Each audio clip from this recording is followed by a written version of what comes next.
जय श्री राम। पवन पुत्र हनुमान की जय। वाल्मीकि ऋषि की जय। श्रीमद् वाल्मीकि रामायण बालकांड 11वां सर्ग, एकादश सर्ग।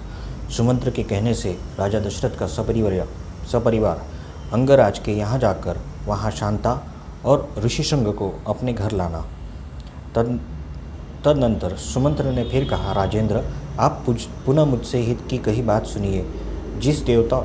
जिसे देवताओं में श्रेष्ठ बुद्धिमान सनत कुमार जी ने ऋषियों को सुनाया था। उन्होंने कहा था, इक्ष्वाकु वंश में दशरथ नाम से प्रसिद्ध एक परम धार्मिक सत्य प्रतिज्ञ राजा होंगे। उनकी अंगराज के साथ मित्रता होंगी। अंगराज के परम सौभाग्यशाली कन्या होगी जिसका नाम होगा शांता। अंग देश के राजकुमार का नाम होगा रोमपाद। महायशस्वी राजा दशरथ उनके पास जाएंगे और कहेंगे, धर्मात्मन, मैं संतानहीन हूँ। यदि आप आज्ञा दें तो शांता के पति ऋषिशृंग मुनि को ऋषिशृंग मुनि चलकर मेरा यज्ञ करा दे। मुझे पुत्र की प्राप्ति होगी और मेरे वंश की रक्षा होगी। राजा की यह बात सुनकर मन ही मन उस पर विचार करके मनस्वी राजा रोमपाद शांता के पुत्रवान पति को उनके पास भेज देंगे। ब्राह्मण ऋषिशृंग को पाकर राजा दशरथ की सारी चिंता दूर हो जाएंगी और प्रसन्नचित्त होकर यज्ञ का अनुष्ठान करेंगे। वे यश की इच्छा रखने वाले धर्मद्र राजा दशरथ हाथ जोड़कर द्विजश्रेष्ठ ऋषिशृंग का यज्ञ, पुत्र और स्वर्ग के लिए वर्ण करेंगे तथा वे प्रजापालक नरेश उन श्रेष्ठ ब्रह्मर्षि से अभिष्ट वस्तु प्राप्त कर लेंगे। राजा के 4 पुत्र होंगे जो अप्रमेय, पराक्रमी, वंश की मर्यादा बढ़ाने वाले और सर्वत्र विख्यात होंगे। महाराज, पहले सतयुग में शक्तिशाली देवप्रवर भगवान सनत कुमार जी ने ऋषियों के समक्ष ऐसी कथा कही थी। पुरुष सिंह महाराज, इसलिए आप स्वयं ही सेना और सवारियों के साथ अंग देश में जाकर मुनि कुमार को ऋषिशृंग का सत्कारपूर्वक यहाँ ले आइए। सुमंत्र का वचन सुनकर राजा दशरथ को बड़ा हर्ष हुआ। उन्होंने मुनिवर वशिष्ठ जी को भी सुमंत्र की बातें सुनाई और आज्ञा लेकर रानीवास की रानियों तथा मंत्रियों के साथ अंग देश के लिए प्रस्थान किया, जहाँ विप्रवर ऋषिशृंग निवास करते थे। मार्ग में अनेकों वनों और नदियों को पार करके वे धीरे धीरे उस देश में पहुँचे जहाँ मुनीश्वर ऋषिशृंग विराजमान थे। वहाँ पहुँचने पर द्विजश्रेष्ठ ऋषिशृंग रोमपाद के पास बैठे दिखाई दिए। वे ऋषि कुमार प्रज्वलित अग्नि के समान तेजस्वी जान पड़ते थे।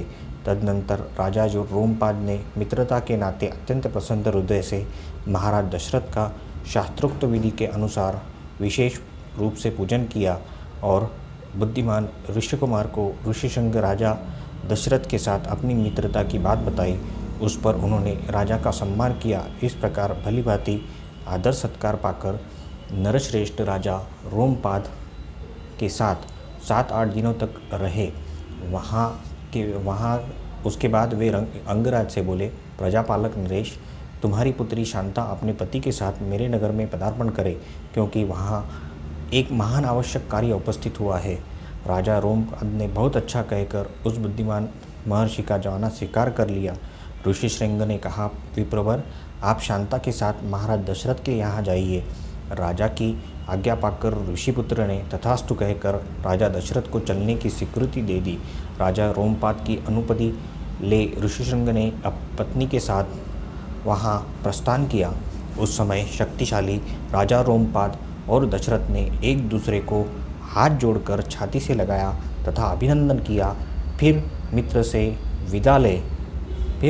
विदा ले महाराज दशरथ, रघुकुल नंदन दशरथ वहाँ से प्रस्थित हुए। उन्होंने पूर्ववासियों के पास अपने शीघ्रगामी दूत भेजे और कहलाया, समस्त नगर को शीघ्र ही सुसज्जित किया जाए। सर्वत्र धूप की सुगंध फैले।